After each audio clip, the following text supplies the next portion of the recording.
Programme नाल जुड़े दर्शकों का बहुत बहुत स्वागत है जी। सब तो पहला प्यार ते सत्कार नाल सत श्री अकाल। अज आप फिर नौजवान पीढ़ी लई जिहड़ी शुरुआत की है कि वो पढ़ लिख के चंगे गोल मिथण, UPSC वल जाण, पंजाब के जिहड़े मुकाबले के एग्जाम आ वो देण ते अफसर बनन। ये कोशिश नूं अज अगे वधाउंदे होए मेरे नाल अज मेहमान होणगे हरजोत कौर जी, जिहड़े PCS ने। उन्होंने किवें एग्जाम नूं कढिया, हौसला कौन रहा, मानसिक हालात किवें अपने कायम रखे, तो इत्थों तक आके बंदा जो सोचता है कि आह चीज़ां जिहड़ियां मैनूं बेहतर है मेरी शख्सियत सीगियां जां मैं कितों लईआं, जिहड़ियां मैनूं इत्थों तक लेके आईआं। सब तो पहलां करदे हां स्वागत, फिर जानते हैं। स्वागत है जी, सत श्री अकाल। की हाल चाल? सत श्री अकाल जी। ठीक ठाक हो? सब ठीक जी। हाँ जी, तुसीं दसो जी। कुड़ियां नूं अक्सर हुंदा भी विआह दीए, पहलों तो शुरुआत हुंदी है भी जे पढ़ लिख जान तो विआह दीए। कुड़ियां नूं किते ना किते दाज के रूप च कुछ क मापे है जिहड़े प्रेरित करते हैं कि वो UPSC बल जाण, अफसर बन जां खुद इंडिपेंडेंट होण, अपने पैरां ते खड़न। शुरुआत किवें रही, इधर नूं किवें आई? जिवें तुसीं बड़ा सही कहा कि माता पिता ही कारण हुंदे ने जो सानूं गाइड करदे ने, जिन्हां नूं साडे ते विश्वास हुंदा है। मेरे पिता जी ਦਾ ਸਭ ਤੋਂ ਜ਼ਿਆਦਾ ਰੋਲ ਰਿਹਾ ਹੈਗਾ ਮੈਨੂੰ ਇੱਧਰ ਲੈ ਕੇ ਆਉਣ ਦੇ ਵਿੱਚ। ਮੈਂ 2006 ਦੇ ਵਿੱਚ B.Ed ਕਰਨ ਤੋਂ ਬਾਅਦ ਬਤੌਰ ਮੈਥਸ ਟੀਚਰ ਫੀਲਖਾਨਾ ਸਕੂਲ ਪਟਿਆਲੇ ਪੜ੍ਹਾ ਰਹੀ ਸੀਗੀ ਉਸ ਟਾਈਮ। ਤੇ 2009 ਦੇ ਵਿੱਚ ਐਡ ਆਈ PPSC ਦੀ, ਤੇ ਉਹਨਾਂ ਨੇ ਮੈਨੂੰ ਪਾਪਾ ਨੇ ਕਿਹਾ ਵੀ ਬੇਟਾ ਇਹ ਤੁਸੀਂ ਕਰੋ, ਤਿਆਰੀ ਕਰੋ।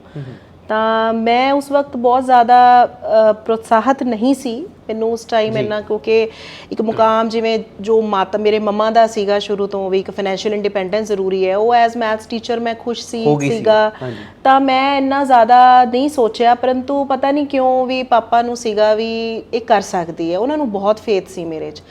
ਤੇ ਉਹਨਾਂ ਨੇ ਮੈਨੂੰ ਕਿਹਾ ਵੀ ਨਹੀਂ ਬੇਟਾ ਤੁਸੀਂ ਟਰਾਈ ਤਾਂ ਕਰੋ ਤੁਸੀਂ। ਮੈਂ ਕਿਹਾ ਪਾਪਾ ਇਹ ਤਾਂ ਬਹੁਤ ਮੁਸ਼ਕਿਲ ਹੁੰਦਾ, ਬਹੁਤ ਪੜ੍ਹਨਾ ਪੈਂਦਾ ਹੈ, ਮੈਨੂੰ ਜੌਬ ਮਿਲ ਗਈ ਹੈਗੀ ਹੈ, ਪਤਾ ਨਹੀਂ ਵਾਰੀ ਆਏਗੀ ਨਹੀਂ ਆਈ, ਬੜੇ ਮੇਰੇ ਕਿੰਤੂ ਪਰੰਤੂ ਸੀ।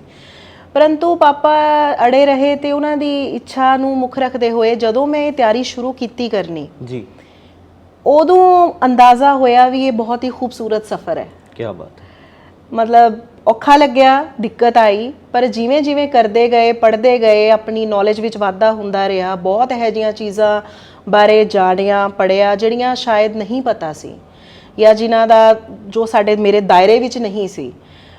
ਹੌਲੀ ਹੌਲੀ ਹੌਸਲਾ ਬਣਦਾ ਗਿਆ। ਪਾਪਾ ਨੇ ਪ੍ਰੇਰਣਾ ਦੇ ਨਾਲ ਮੈਂ ਇਸ ਵੱਲ ਅੱਗੇ ਵਧਦੀ ਚਲੀ ਗਈ। ਕਾਫੀ ਮਿਹਨਤ ਕੀਤੀ, ਬਹੁਤ ਜ਼ਿਆਦਾ, ਨਾਲ ਜੌਬ ਵੀ ਕੀਤੀ, ਨਾਲ ਮੈਂ ਆਪਣੀ ਜਿਹੜੀ ਹਾਇਰ ਐਜੂਕੇਸ਼ਨ ਹੈ ਉਹ ਵੀ ਕੰਟੀਨਿਊ ਰੱਖੀ। ਅੱਛਾ ਜੀ, ਤਿੰਨ ਚੀਜ਼ਾਂ ਲੈ ਕੇ ਚੱਲਦੇ ਰਹੇ। ਹਾਂਜੀ, ਮੈਂ ਉਸ ਤੋਂ ਬਾਅਦ ਇਨ ਜੌਬ ਆਪਣੀ M.Ed ਵੀ ਕੀਤੀ, MA ਇੰਗਲਿਸ਼ ਵੀ ਕੀਤੀ। ਕੀ ਬਾਤ ਹੈ। ਤੇ ਨਾਲ ਹੀ ਇੱਧਰ PCS ਦੀ ਤਿਆਰੀ ਵੀ ਚੱਲਦੀ ਰਹੀ, ਨਾਲ ਹੀ ਜੌਬ ਵੀ ਚੱਲਦੀ ਰਹੀ। ਇੰਨੀਆਂ ਚੀਜ਼ਾਂ ਇਕੱਠੀਆਂ ਕਿਵੇਂ ਚੱਲਦੀਆਂ ਰਹੀਆਂ? ਕਿ ਕਹਿੰਦੇ ਆ ਵੀ ਜਦੋਂ ਤੁਸੀਂ ਸਿਵਲ ਸਰਵਿਸ ਵੱਲ ਜਾਂਦੇ ਹੋ ਤਾਂ ਇੱਕੋ ਚੀਜ਼ ਤੇ ਫੋਕਸ ਰੱਖਣਾ ਪੈਂਦਾ, ਸਾਰੀਆਂ ਚੀਜ਼ਾਂ ਇਕੱਠੀਆਂ ਕਰਕੇ ਕਿਵੇਂ ਚਲਾਈ?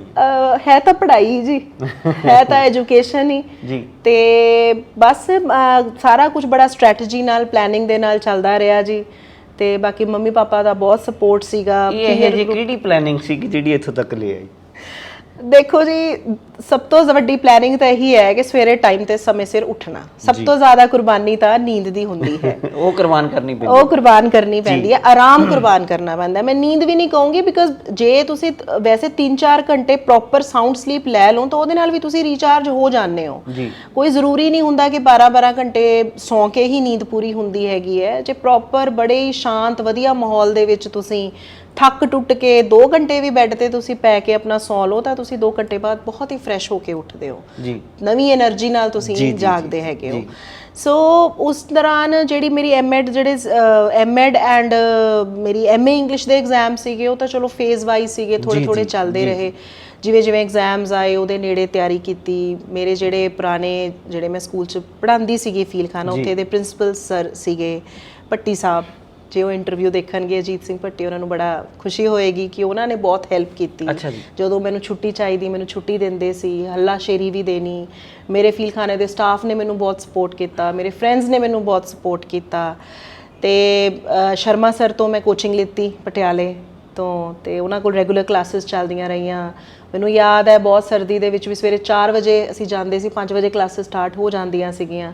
ਤੇ ਸ਼ਾਮ ਦੇ 6-7 ਵਜੇ ਨੇ ਫਿਰ ਘਰੇ ਆ ਕੇ ਘੰਟਾ ਕੁ ਰੈਸਟ ਕਰਕੇ ਖਾਣਾ ਖਾ ਕੇ 2 ਘੰਟੇ ਸੌਣਾ, ਫਿਰ ਉੱਠ ਕੇ ਪੜ੍ਹਨਾ 5-6 ਘੰਟੇ, ਫਿਰ ਸੌਣਾ। ਸੋ ਇਸ ਤਰੀਕੇ ਨਾਲ ਬੜਾ ਸਿਸਟਮੈਟਿਕ ਜਿਹਾ ਸਾਰਾ ਕੁਝ ਦੇਖਦੇ ਹੋਏ ਹਰ ਚੀਜ਼ ਕਦੇ ਕਦੇ ਇਹ ਨਹੀਂ ਸੋਚਿਆ ਵੀ ਜੌਬ ਲੱਗੀ ਹੋਈ ਹੈ, ਠੀਕ ਹੈ, ਆਹ ਕੀ ਪੰਗਾ ਲੈ ਲਿਆ? ਮੈਂ ਉਹੀ ਤੁਹਾਨੂੰ ਦੱਸ ਰਹੀ ਹਾਂ ਨਾ ਕਿ ਮਤਲਬ ਕੋਈ ਐਦਾਂ ਇੱਛਾ ਨਹੀਂ ਸੀ, ਪਰ ਜਿੱਦਾਂ ਪਾਪਾ ਨੇ ਪ੍ਰੇਰਿਆ ਤੇ ਜਿਵੇਂ ਮੈਂ ਇਸ ਸਫ਼ਰ ਤੇ ਚਲਦੀ ਗਈ ਅੱਗੇ ਜਾ ਕੇ, ਤਾਂ ਬੜੀ ਖੁਸ਼ੀ ਮਿਲ ਰਹੀ ਸੀਗੀ ਇਸ ਚੀਜ਼ ਨੂੰ ਲੈ ਕੇ ਵੀ ਹਾਂ ਵੀ ਇਹ ਕਰਨਾ ਹੈ। ਇੱਕ ਕੰਪੀਟੀਸ਼ਨ ਦੀ ਸਪਿਰਿਟ ਆਉਣ ਲੱਗ ਗਈ। ਕੋਚਿੰਗ ਦੇਖਿਆ ਵੀ ਕਿੰਨੇ ਬੱਚੇ ਹੈ ਜੋ ਤਿਆਰੀ ਕਰ ਰਹੇ ਹੈ, ਇਹਨਾਂ ਇਸ ਚੀਜ਼ ਵੱਲ ਰੁਝਾਨ ਹੈ ਔਰ ਇਹ ਕੀ ਹੈ ਵੀ ਇਸ ਮੁਕਾਮ ਤੇ ਪਹੁੰਚ ਕੇ ਅਸੀਂ ਕੀ ਕਰ ਸਕਦੇ ਹਾਂ। ਗੱਲ ਕੱਲੀ ਪਾਵਰ ਦੀ ਨਹੀਂ ਹੈ, ਪਰ ਕਿੰਨਾ ਤੁਹਾਨੂੰ ਤੁਹਾਡੇ ਹੱਥ 'ਚ ਕਿੰਨਾ ਕੁਝ ਆ ਜਾਂਦਾ। ਅਸੀਂ ਹਮੇਸ਼ਾ ਕ੍ਰਿਬ ਕਰਦੇ ਰਹਿੰਦੇ ਹਾਂ ਵੀ ਆਹ ਨਹੀਂ ਠੀਕ, ਆਹ ਨਹੀਂ ਠੀਕ, ਇਦਾਂ ਨਹੀਂ ਹੋਣਾ ਚਾਹੀਦਾ, ਉੱਦਾਂ ਨਹੀਂ ਹੋਣਾ ਚਾਹੀਦਾ। ਪਰ ਜਦੋਂ ਕੁਝ ਕਰਨ ਦੀ ਵਾਰੀ ਆਉਂਦੀ ਹੈ ਤਾਂ ਕਈ ਵਾਰੀ ਅਸੀਂ ਪਿੱਛੇ ਹਟ ਜਾਂਦੇ ਹਾਂ ਜਾਂ ਅਸੀਂ ਬੇਬਸੀ ਜ਼ਾਹਰ ਕਰਦੇ ਹਾਂ। ਪਰੰਤੂ ਇਸ ਮੁਕਾਮ ਤੇ ਪਹੁੰਚ ਕੇ ਆਪਾਂ ਕੀ ਕੁਝ ਕਰ ਸਕਦੇ ਹਾਂ, ਉਹ ਜਦੋਂ ਸੋਚਿਆ ਤਾਂ ਲੱਗਿਆ ਵੀ ਨਹੀਂ, ਇਹ ਸਫ਼ਰ ਕਰਨਾ ਜ਼ਰੂਰੀ ਹੈ। ਵਿਸ਼ਿਆਂ ਨੂੰ ਪੜ੍ਹਦੇ ਸੀ, ਪੜ੍ਹਾਉਂਦੇ ਵੀ ਸੀ ਜੀ। ਜਦੋਂ ਇਸ ਐਗਜ਼ਾਮ ਦੀ ਤਿਆਰੀ ਕੀਤੀ, ਵਿਸ਼ਿਆਂ ਨੂੰ ਪੜ੍ਹਨ ਦਾ ਜਾਂ ਸਬਜੈਕਟਸ ਨੂੰ ਪੜ੍ਹਨ ਦਾ, ਇਹਦੀ ਤਿਆਰੀ ਕਰਨ ਦਾ ਕੀ ਵੱਖਰਾ ਸੀ ਲੱਗਿਆ?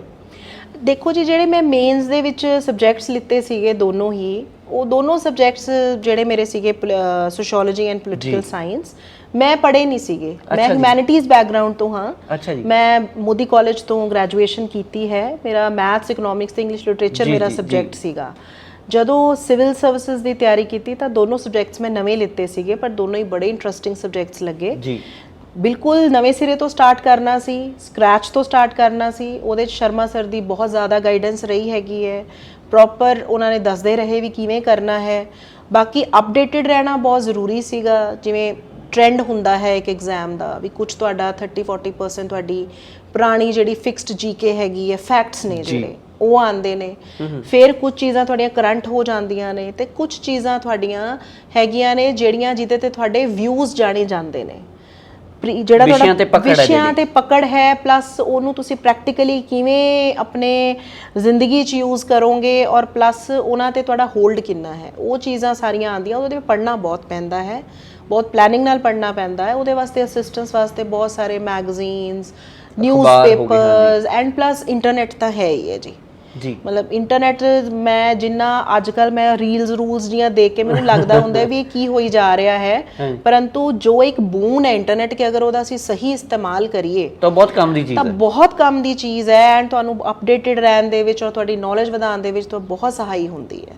ਜਦੋਂ ਤੁਸੀਂ ਇਸ ਲਾਈਨ ਤੇ ਚੱਲ ਰਹੇ ਸੀਗੇ, ਜਦੋਂ ਐਗਜ਼ਾਮ ਤੁਹਾਡਾ ਕਲੀਅਰ ਹੋ ਗਿਆ, ਤੁਹਾਨੂੰ ਲੱਗ ਗਿਆ ਕਿ PCS ਹੋ ਗਿਆ, ਕਲੀਅਰ ਹੋ ਗਿਆ, ਉਦੋਂ ਹਾਵ ਭਾਵ ਕੀ ਸੀ ਆਲੇ ਦੁਆਲੇ ਦੇ ਘਰਦਿਆਂ ਦੇ? ਸ਼ੌਕਡ ਸੀਗੀ ਮੈਂ ਮੈਨੂੰ ਯਾਦ ਹੈ ਅੱਜ ਵੀ ਉਹ ਦਿਨ। ਮੈਂ ਆਪਣਾ ਰਿਜ਼ਲਟ ਜਦੋਂ ਦੇਖ ਰਹੀ ਸੀਗੀ ਤਾਂ ਨੰਬਰ 1 ਦੇ ਉੱਤੇ ਹਰਜੋਤ ਕੌਰ ਦੇਖ ਕੇ ਮੈਂ ਮਤਲਬ ਬੋਲੀ ਨਹੀਂ ਸੀ ਕੁਝ। ਮੰਮਾ ਕੋਲ ਸੀ, ਪਾਪਾ ਕੋਲ ਸੀ। ਪਾਪਾ ਸੀ ਨਹੀਂ ਕਰੇ ਐਕਚੁਅਲੀ, ਮੰਮਾ ਕੋਲ ਸੀ। ਪਾਪਾ ਸ਼ਾਇਦ ਮਾਰਕੀਟ ਗਏ ਸੀਗੇ। ਹਾਂਜੀ, ਟੌਪ ਕੀਤਾ ਮੈਂ ਆਪਣੀ ਕੈਟਾਗਰੀ ਜਿਹੜੀ ਮੇਰੀ ਫਿਜ਼ੀਕਲੀ ਡਿਸੇਬਲਡ ਦੀ ਕੈਟਾਗਰੀ ਸੀਗੀ ਉਹਦੇ ਵਿੱਚ ਮੈਂ ਟੌਪ ਕੀਤਾ ਸੀਗਾ। ਹਾਂਜੀ, ਸੋ ਮੈਂ ਮਤਲਬ ਮੈਂ ਮੰਮਾ ਸੀਗੇ ਤੇ ਮੈਂ ਬੋਲੀ ਨਹੀਂ ਕੁਛ ਨਾ ਇੱਕਦਮ। ਉਸ ਤੋਂ ਬਾਅਦ ਮਤਲਬ ਆਈ ਵਾਸ ਸ਼ਿਵਰਿੰਗ ਲਿਟਰਲੀ।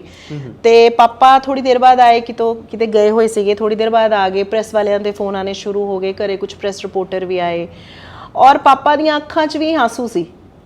ਔਰ ਆਈ ਐਮ ਪ੍ਰਾਊਡ ਕਿ ਉਹ ਆਂਸੂ ਸੀ ਕਿਉਂਕਿ ਖੁਸ਼ੀ ਵਾਲੇ ਸੀ। ਕੀ ਬਾਤ ਹੈ। ਇੱਕ ਤਾਂ ਹੁੰਦਾ ਨਾ ਵੀ ਔਲਾਦ ਦੁੱਖ ਦੇ ਆਂਸੂ ਦਿੰਦੀ ਹੈ, ਤਾਂ ਉਹ ਪਾਪਾ ਰੋ ਰਹੇ ਸੀ ਔਰ ਮੈਨੂੰ ਖੁਸ਼ੀ ਮਿਲ ਰਹੀ ਸੀ ਉਹਨੂੰ ਵੀ ਦੇਖ ਕੇ ਕਿਉਂਕਿ ਪਾਪਾ ਖੁਸ਼ੀ 'ਚ ਰੋ ਰਹੇ ਸੀ। ਹੀ ਵਾਸ ਸੋ ਪ੍ਰਾਊਡ ਆਫ ਇਟ। ਅੱਜ ਤੁਸੀਂ ਆਪਦੇ ਆਪ ਨੂੰ ਇਸ ਚੇਅਰ ਤੇ ਬੈਠ ਕੇ ਜਦੋਂ ਦੇਖਦੇ ਹੋ, ਅੱਜ ਤੁਸੀਂ ADC ਹੋ, ਕਿਹੜੀਆਂ ਚੀਜ਼ਾਂ ਚੰਗੀਆਂ ਸੀ ਅੰਦਰ ਜਿਹੜੀਆਂ ਤੁਹਾਨੂੰ ਇੱਥੋਂ ਤੱਕ ਲੈ ਆਈਆਂ? ਸਭ ਤੋਂ ਵੱਡੀ ਗੱਲ ਤਾਂ ਹੈ ਜੀ ਡਿਸਿਪਲਿਨਡ ਹੋਣਾ ਬਹੁਤ ਜ਼ਰੂਰੀ ਹੈ ਜੀ। ਠੀਕ ਹੈ ਜੀ, ਡਿਸਿਪਲਿਨਡ ਹੋਣਾ, ਫਰਮ ਹੋਣਾ ਕਿ ਜੀ ਮੈਂ ਕਰਨਾ ਹੈ ਤਾਂ ਮੈਂ ਕਰਨਾ ਹੈ। ਵਿਲ ਪਾਵਰ ਹੋਣੀ ਤੇ ਕੌਨਫੀਡੈਂਸ ਹੋਣਾ ਆਪਣੇ ਆਪ 'ਚ ਬਹੁਤ ਜ਼ਰੂਰੀ ਹੈ। ਮੈਂ ਯੂਜੂਅਲੀ ਅੱਜ ਕੱਲ੍ਹ ਦੇ ਸਾਰੇ ਪੇਰੈਂਟਸ ਨੂੰ ਇਹ ਗੱਲ ਕਹਿੰਦੀ ਹੁੰਦੀ ਹਾਂ, ਕਈ ਮਹਿਸੂਸ ਵੀ ਕਰ ਜਾਂਦੇ ਨੇ। ਮੈਂ ਸਿੰਗਲ ਚਾਈਲਡ ਸੀ, ਮੇਰਾ ਬ੍ਰਦਰ ਸਿਸਟਰ ਕੋਈ ਨਹੀਂ ਹੈ। ਅੱਛਾ ਜੀ। ਪਰ ਮੈਨੂੰ ਮੇਰੇ ਮੰਮੀ ਪਾਪਾ ਨੇ ਐਜ਼ ਅ ਸਿੰਗਲ ਚਾਈਲਡ ਕਦੇ ਨਹੀਂ ਟ੍ਰੀਟ ਕੀਤਾ, ਮਤਲਬ ਪੈਂਪਰ ਨਹੀਂ ਅਨਸੈਸਰੀਲੀ ਕੀਤਾ। ਮੈਨੂੰ ਬਹੁਤ ਹੀ ਉਹਨਾਂ ਨੇ ਪ੍ਰੈਕਟੀਕਲ ਅਪਰੋਚ ਰੱਖੀ ਮੈਨੂੰ ਵੱਡੇ ਕਰਨ ਦੇ ਵਿੱਚ। ਉਹਨਾਂ ਨੇ ਤੇ ਸਖਤੀ ਜਿੱਥੇ ਕਰਨੀ ਸੀ ਉੱਥੇ ਸਖਤੀ ਵੀ ਕੀਤੀ, ਜਿੱਥੇ ਮਤਲਬ ਡਾਂਟਣਾ ਬਣਦਾ ਸੀ ਉੱਥੇ ਡਾਂਟਿਆ ਵੀ, ਜਿੱਥੇ ਹੌਸਲਾ ਦੇਣਾ ਬਣਦਾ ਸੀ ਉੱਥੇ ਹੌਸਲਾ ਵੀ ਦਿੱਤਾ।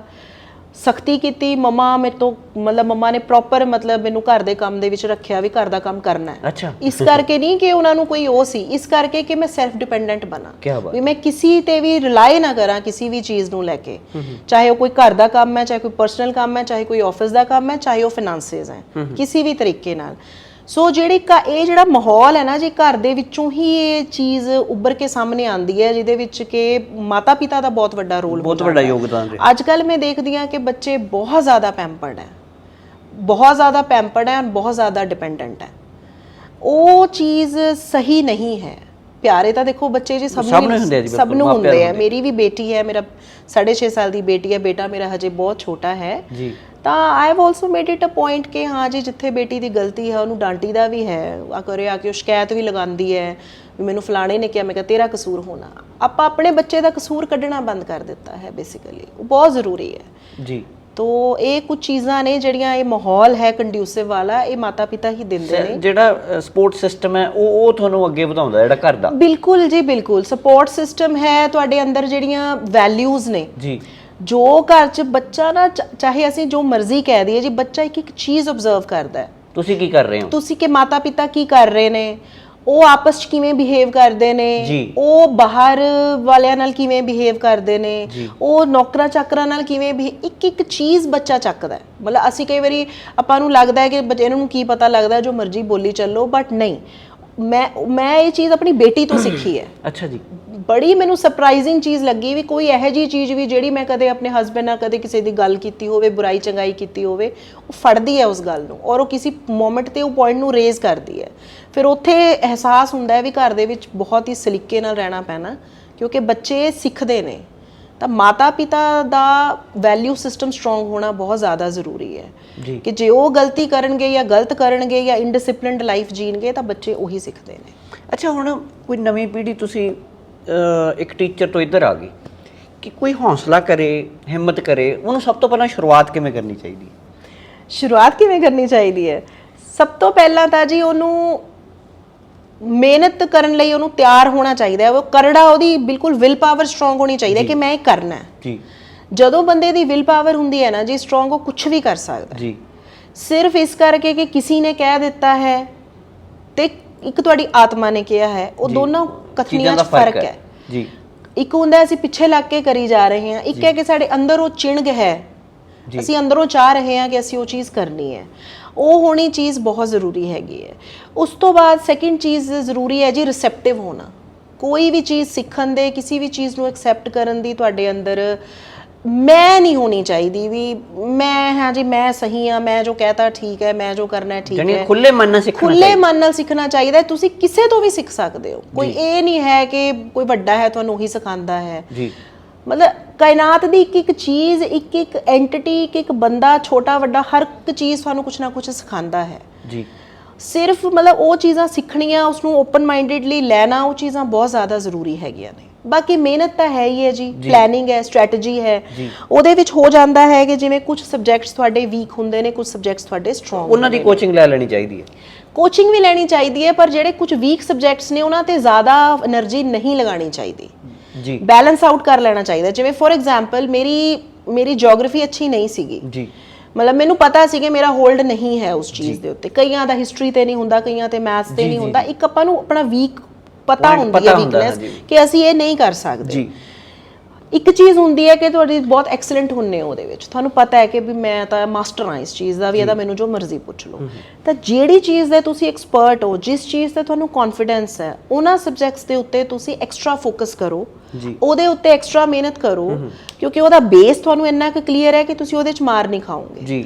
ਜਿਹੜਾ ਦੂਸਰਾ ਸਬਜੈਕਟ ਹੈ, ਨੋ ਡਾਊਟ ਕਰਨਾ ਸਾਰਾ ਕੁਝ ਪੈਂਦਾ ਹੈ, ਬਟ ਉਹਦੇ ਤੇ ਆਪਣੀ ਇੰਨੀ ਜ਼ਿਆਦਾ એનર્ਜੀ ਨਾ ਲਗਾਓ ਕਿ ਅੰਤ 'ਚ ਹਾਸਲ ਕੁਛ ਵੀ ਨਾ ਹੋਵੇ, ਵੀ ਬਰਾਬਰ ਰੱਖ ਲਓ। ਵੀ ਇਨਪੁਟ ਤੁਸੀਂ ਜ਼ਿਆਦਾ ਦੇ ਰਹੇ ਹੋ ਤੇ ਆਊਟਪੁੱਟ ਘੱਟ ਆ ਰਹੀ ਹੈ, ਕਿਉਂਕਿ ਜੇ ਉਧਰੋਂ ਕੁਝ ਮਾਰਕਸ ਘਟਣਗੇ ਵੀ ਤਾਂ ਤੁਹਾਡੇ ਉਧਰ ਬੈਲੈਂਸ ਆਊਟ ਹੋ ਜਾਣਗੇ, ਜਿਹੜਾ ਤੁਹਾਡਾ ਦੂਸਰਾ ਪੋਰਸ਼ਨ ਜਿੱਥੇ ਤੁਸੀਂ ਜ਼ਿਆਦਾ ਮਿਹਨਤ ਕੀਤੀ ਹੈਗੀ ਹੈ।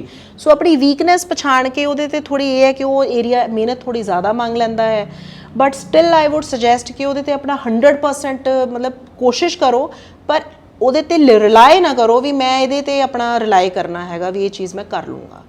ਬਿਕਾਜ਼ ਜੀ ਬਹੁਤ ਵਾਰ ਜ਼ਿੰਦਗੀ 'ਚ ਇਹੋ ਜਿਹੇ ਪੀਰੀਅਡ ਆਉਂਦੇ ਆ ਕਿ ਬੰਦਾ ਖੜ ਜਾਂਦਾ ਹੈ, ਫੇਲੀਅਰ ਵੀ ਆ ਜਾਂਦੇ ਆ, ਨੈਗੇਟਿਵਿਟੀ ਵੀ ਆ ਜਾਂਦੀ ਹੈ, ਪਛਾਣ ਖਿੱਚੂ ਵਿਚਾਰ ਵੀ ਆ ਜਾਂਦੇ ਜੀ। ਇਸ ਤਰ੍ਹਾਂ ਦਾ ਸਮਾਂ ਹਰ ਕਿਸੇ ਦੀ ਜ਼ਿੰਦਗੀ 'ਚ ਆਉਂਦਾ। ਤੁਸੀਂ ਟੀਚਰ ਤੋਂ ਇੱਧਰੋਂ ਆਏ ਹੋ, ਕਿਵੇਂ ਲੱਗਦਾ ਇਹ ਇਸ ਸਮੇਂ ਨੂੰ ਅੱਜ ਕੱਲ੍ਹ ਬਹੁਤ ਉਥਲ ਪੁਥਲ ਵੀ ਹੈ, ਬੱਚੇ ਨੂੰ ਕਿਵੇਂ ਬਚਣਾ ਚਾਹੀਦਾ ਜਾਂ ਫਸ ਗਿਆ ਤਾਂ ਨਿਕਲਣਾ ਕਿਵੇਂ ਚਾਹੀਦਾ? ਮੈਂ ਫਿਰ ਉਹੀ ਗੱਲ ਰੀਟਰੇਟ ਕਰਾਂਗੀ ਕਿ ਇਹਦੇ ਵਿੱਚ ਨਾ ਜੀ ਜਿਹੜੀਆਂ ਤੁਹਾਡੇ ਟ੍ਰੇਟਸ ਹੁੰਦੇ ਆ, ਤੁਹਾਡਾ ਵੈਲਿਊ ਸਿਸਟਮ ਹੈ, ਤੁਹਾਡੀ ਪਰਵਰਿਸ਼ ਹੈ, ਤੁਹਾਡੇ ਗੁਣ ਨੇ, ਤੁਹਾਡੀਆਂ ਕੁਆਲਿਟੀਆਂ ਨੇ, ਉਹੀ ਤੁਹਾਨੂੰ ਬਚਾਉਂਦੀਆਂ ਨੇ। ਅੱਜ ਕੱਲ੍ਹ ਦੀ ਪੀੜ੍ਹੀ ਦੇ ਵਿੱਚ ਜੋ ਮੈਂ ਦੇਖ ਰਹੀ ਹਾਂ, ਇੱਕ ਤਾਂ ਇੰਪੇਸ਼ੈਂਸ ਬਹੁਤ ਜ਼ਿਆਦਾ ਹੈ, ਉਹ ਕੰਟਰੋਲ ਕਰਨੀ, ਇੱਕ ਲੈਕ ਆਫ ਕਨਸੈਂਟਰੇਸ਼ਨ ਹੈ ਜੀ, ਆਪਾਂ ਕੰਸੈਂਟਰੇਟ ਨਹੀਂ ਕਰਦੇ ਅੱਜ ਕੱਲ੍ਹ ਦੇ ਬੱਚੇ, ਇੰਪੇਸ਼ੈਂਟ ਨੇ, ਕਾਲੇ ਪੈ ਜਾਂਦੇ ਨੇ, ਉਹਨਾਂ 'ਚ ਠਰਮਾ ਸਹਿਜ ਸੁਭਾਅ ਨਹੀਂ ਹੈ। ਉਹ ਚੀਜ਼ਾਂ ਉਹਨਾਂ 'ਚ ਕਲਟੀਵੇਟ ਕਰਨੀਆਂ ਬਹੁਤ ਜ਼ਿਆਦਾ ਜ਼ਰੂਰੀ ਹੈਗੀਆਂ ਨੇ। ਇਹ ਉਹਨਾਂ ਦੀ ਇਨੇਟ ਕੁਆਲਿਟੀਜ਼ ਹੀ ਹੁੰਦੀਆਂ ਨੇ ਜਿਹੜੀਆਂ ਉਹਨਾਂ ਨੂੰ ਅੱਗੇ ਲੈ ਕੇ ਜਾਂਦੀਆਂ ਨੇ, ਉਹਦੀ ਕੰਡੀਸ਼ਨਿੰਗ ਕਰਨੀ ਬਹੁਤ ਜ਼ਿਆਦਾ ਜ਼ਰੂਰੀ ਹੈ ਜੀ। ਮਤਲਬ ਅੱਜ ਕੱਲ੍ਹ ਬਹੁਤ ਆਲੇ ਦੁਆਲੇ ਦੁਨੀਆ ਚਕਾਚੌਂਧ ਦੀ ਹੈ, ਹਰ ਇੱਕ ਸ਼ਾਰਟਕਟ ਭਾਲਦਾ ਹੈ, ਮਿਹਨਤ ਕਰਕੇ ਜ਼ਿਆਦਾ ਲੋਕ ਰਾਜ਼ੀ ਨਹੀਂ ਹੁੰਦੇ ਜੀ। ਪਰੰਤੂ ਕੀ ਉਹੀ ਹੈ ਜੋ ਅੱਜ ਤੋਂ ਕਾਫੀ ਸਾਲ ਪਹਿਲਾਂ ਸੀ ਤੇ ਆਉਣ ਵਾਲੇ ਸਮੇਂ 'ਚ ਵੀ ਉਹੀ ਰਹੂਗੀ ਵੀ ਮਿਹਨਤ ਦਾ ਕੋਈ ਸਬਸਟੀਟਿਊਟ ਨਹੀਂ ਹੈ। ਹਾਰਡ ਵਰਕ ਕਰਨਾ ਪੈਣਾ ਹੈ, ਵਿਲ ਪਾਵਰ, ਕੌਨਫੀਡੈਂਸ, ਇਹ ਸਾਰੀਆਂ ਚੀਜ਼ਾਂ ਅੰਦਰੋਂ ਹੀ ਨਿਕਲ ਕੇ ਆਉਂਦੀਆਂ ਨੇ ਤੇ ਇਹਨੂੰ ਪਛਾਣਨਾ ਤੇ ਇਹਦੇ ਤੇ ਵਰਕਆਊਟ ਕਰਨਾ ਬੰਦੇ ਦੀ ਆਪਣੀ ਜ਼ਿੰਮੇਵਾਰੀ ਹੈਗੀ ਹੈ। ਕੋਈ ਬੱਚੇ ਤੁਹਾਨੂੰ ਦਿਖ ਰਹੇ ਆ, ਤੁਸੀਂ ਏਡੀਸੀ ਫਤਿਹਗੜ੍ਹ ਸਾਹਿਬ ਲੱਗੇ ਹੋਏ ਹੋ, ਬੱਚੇ ਜੇ ਆਉਂਦੇ ਜਾਂਦੇ ਆ ਤੁਸੀਂ ਭਰਦੇ ਹੋ ਹੌਸਲਾ? ਹਾਂਜੀ ਬਿਲਕੁਲ, ਮੈਂ ਬਹੁਤ ਹੌਸਲਾ, ਮੈਂ ਉਹਨਾਂ ਨਾਲ ਗੱਲ ਕਰ, ਮੈਨੂੰ ਬੜਾ ਅੱਛਾ ਲੱਗਦਾ ਉਹਨਾਂ ਨਾਲ ਗੱਲ ਕਰਨਾ, ਉਹਨਾਂ ਦੇ ਵਿਊਜ਼ ਜਾਣਨੇ ਜੀ। ਬਲਕਿ ਅੱਜ ਕੱਲ੍ਹ ਤਾਂ ਬੱਚੇ ਇਨਲਾਈਟਨਡ ਬਹੁਤ ਹੈ। ਮੈਂ ਜਦੋਂ ਮੈਂ ਪਹਿਲਾਂ ਏਡੀਸੀ ਰੋਪੜ ਸੀਗੀ ਤਾਂ ਮੈਂ ਉੱਥੇ ਬੱਚਿਆਂ ਨਾਲ ਇੰਟਰੈਕਟ ਕੀਤਾ, ਜਿਹੜੇ ਸ਼ਿਵਾਲਿਕ ਸਕੂਲ ਦੇ ਬੱਚੇ, ਕੁਝ ਟੌਪਰ ਬੱਚੇ ਸੀਗੇ। ਅੱਗੇ ਜਦੋਂ ਪੁੱਛੀਦਾ ਸੀ ਤੁਸੀਂ ਕੀ ਬਣੋਗੇ ਤਾਂ ਬੱਚੇ ਡਾਕਟਰ, ਇੰਜੀਨੀਅਰ, ਸਿਵਲ ਸਰਵਿਸਿਜ਼ ਜਾਂ ਗਿਣਵੇਂ ਚੁਣਵੇਂ ਜੇ ਦੱਸਦੇ ਹੁੰਦੇ ਸੀ। ਆਈ ਵਾਜ਼ ਅਮੇਜ਼ਡ, ਮੈਂ ਬੜੀ ਹੈਰਾਨ ਹੋਈ ਕਿ ਬੱਚੇ, ਇੱਕੋ ਚੋਂ ਲੜਕਾ ਕਹਿੰਦਾ ਜੀ ਮੈਂ ਜੌਬ ਸੀਕਰ ਨਹੀਂ ਬਣਨਾ ਚਾਹੁੰਦਾ, ਮੈਂ ਜੌਬ ਪ੍ਰੋਵਾਈਡਰ ਬਣਨਾ ਚਾਹੁੰਦਾ। ਕੀ ਬਾਤ ਹੈ। ਮਤਲਬ ਤੁਸੀਂ, ਇੱਕ ਛੋਟੀ ਜਿਹੀ ਲੜਕੀ ਕਹਿੰਦੀ ਜੀ ਮੈਂ ਚੀਫ ਜਸਟਿਸ ਆਫ ਇੰਡੀਆ ਬਣਨਾ ਚਾਹੁੰਦੀ ਹਾਂ, ਫਸਟ ਕਲਾਸ ਦੀ ਲੜਕੀ, ਮੈਂ ਉਹਦੀ ਫੋਟੋ ਰੱਖੀ ਹੈ ਆਪਣੇ ਕੋਲ, and I really pray and wish, ਔਰ ਮੈਂ ਦੇਖਣਾ ਚਾਹਾਂਗੀ ਉਸਨੂੰ ਕਦੇ ਆਪਣੇ ਵੀ ਵੱਡੀ ਹੋ ਕੇ ਉਹ ਜ਼ਰੂਰ ਚੀਫ ਜਸਟਿਸ ਆਫ ਇੰਡੀਆ ਬਣੇਗੀ। ਸੋ ਇੱਦਾਂ ਦੀਆਂ ਅਗਰ ਇੰਸਪੀਰੇਸ਼ਨ ਬੱਚਿਆਂ ਦੇ ਵਿੱਚ ਹੈਗੀ ਹੈ, ਇੰਨਾ ਐਕਸਪੋਜ਼ਰ ਹੈ, ਤਾਂ ਜ਼ਰੂਰ ਇਹ ਬੱਚੇ ਕਿਤੇ ਨਾ ਕਿਤੇ ਮੁਕਾਮ ਹਾਸਲ ਕਰਨਗੇ। ਪਰ ਉਹੀ ਹੈ ਵੀ ਇਹਨਾਂ 'ਚ ਚਿੰਗ ਹੋਣੀ, ਮੋਟੀਵੇਸ਼ਨ ਹੋਣੀ ਬਹੁਤ ਜ਼ਿਆਦਾ ਜ਼ਰੂਰੀ ਹੈ। ਬੱਚਿਆਂ ਨੂੰ ਆਖਰ 'ਚ ਕੀ ਮੈਸੇਜ ਦੇਣਾ ਚਾਹੁੰਦੇ? ਬੱਚਿਆਂ ਨੂੰ ਮੈਂ ਆਖਰ 'ਚ ਜੀ 2-3 ਚੀਜ਼ਾਂ ਇਹੀ ਕਹਿਣਾ ਚਾਹੁੰਦੀ ਹਾਂ। ਮਿਹਨਤ ਕਰੋ, ਸ਼ਾਰਟਕਟਸ ਤੇ ਰਿਲਾਏ ਨਾ ਕਰੋ, ਪੇਰੈਂਟਸ ਦਾ, ਇਕੋਸਿਸਟਮ ਦਾ, ਸਭ ਦਾ ਸਤਿਕਾਰ ਕਰੋ, ਕੁਦਰਤ ਹੈ ਇਸ ਨੂੰ ਸੰਭਾਲੋ ਕਿਉਂਕਿ ਬਹੁਤ ਡਿਟੀਰੀਓਰੇਸ਼ਨ ਅਸੀਂ ਦੇਖ ਰਹੇ ਹਾਂ, ਵੈਲਿਊਜ਼ ਦਾ ਅਸੀਂ ਬਹੁਤ ਜ਼ਿਆਦਾ ਨਿਘਾਰ ਦੇਖ ਰਹੇ ਹਾਂ। ਆਪਣੇ ਪੇਰੈਂਟਸ ਦੀ ਗੱਲ ਜ਼ਰੂਰ ਸੁਣੋ, ਉਹਨਾਂ ਦੀ ਇੱਜ਼ਤ ਕਰੋ ਔਰ ਆਪਣੀ ਗਲਤੀ ਨੂੰ ਮੰਨੋ, ਗਲਤੀ ਮੰਨ ਕੇ ਉਹਦੇ 'ਤੇ ਸੁਧਾਰ ਕਰੋ ਕਿਉਂਕਿ ਇਨਫੋਲੇਬਲ ਕੋਈ ਵੀ ਨਹੀਂ ਹੈ ਵੀ ਅਸੀਂ ਗਲਤੀ ਹੋ ਹੀ ਨਹੀਂ ਸਕਦੇ, ਅਸੀਂ ਗਲਤੀ ਕਰ ਹੀ ਨਹੀਂ ਸਕਦੇ। ਨੀਵੇਂ ਹੋ ਕੇ ਰਹੋ, ਹਉਮੈ ਨੂੰ ਹਾਵੀ ਨਾ ਹੋਣ ਦਿਓ, ਮਿਹਨਤ ਕਰੋ and be a very very very kind soul. Thank you. ਬਹੁਤ ਚੰਗਾ ਲੱਗਿਆ ਤੁਹਾਡੇ ਨਾਲ ਗੱਲਬਾਤ ਕਰਕੇ, ਟਾਈਮ ਦਿੱਤਾ ਬਹੁਤ ਸ਼ੁਕਰੀਆ ਜੀ। Thank you. ਹਰਜੋਤ ਕੌਰ ਜੀ ਨਾਲ ਗੱਲਬਾਤ ਕਰਕੇ ਚੰਗਾ ਲੱਗਿਆ। ਉਹਨਾਂ ਨੇ ਕਿਵੇਂ ਟੀਚਰ ਤੋਂ, ਜਦੋਂ ਬੰਦੇ ਨੂੰ ਸਰਕਾਰੀ ਨੌਕਰੀ ਮਿਲਦੇ ਤਾਂ ਪਰ ਇਕੱਠੇ ਕਰ ਲੈਂਦਾ, ਇਹਨਾਂ ਨੇ ਉਡਾਨ ਉਦੋਂ ਵੱਡੀ ਭਰੀ। ਸੋ ਉਸ ਉਡਾਨ ਦੀ ਬਦੌਲਤ ਹੀ ਅੱਜ ਏਡੀਸੀ ਫਤਿਹਗੜ੍ਹ ਸਾਹਿਬ ਲੱਗੇ ਹੋਏ ਨੇ ਤੇ ਪੰਜਾਬ ਦੀਆਂ ਹੋਰ ਥਾਵਾਂ 'ਤੇ ਵੀ ਇਹ ਚੰਗੇ ਰੁਤਬਿਆਂ 'ਤੇ ਆਉਣਗੇ ਤੁਹਾਡੇ ਸਾਹਮਣੇ। ਸੋ ਇਸ ਤਰ੍ਹਾਂ ਦੇ ਲੋਕਾਂ ਨੂੰ, ਇਸ ਤਰ੍ਹਾਂ ਦੇ ਸ਼ਖਸੀਅਤਾਂ ਨੂੰ ਸਾਨੂੰ ਰੋਲ ਮਾਡਲ ਮੰਨ ਕੇ, ਇਹਨਾਂ ਤੋਂ ਸਿੱਖ ਕੇ ਸਾਨੂੰ ਉਹ ਚੀਜ਼ਾਂ ਚੁਣਨੀਆਂ ਚਾਹੀਦੀਆਂ ਜੋ ਸਾਨੂੰ ਅੱਗੇ ਲੈ ਕੇ ਜਾਣ। ਦਿਓ ਇਜਾਜ਼ਤ, ਫਿਰ ਮਿਲਾਂਗੇ। ਸਤਿ ਸ਼੍ਰੀ ਅਕਾਲ।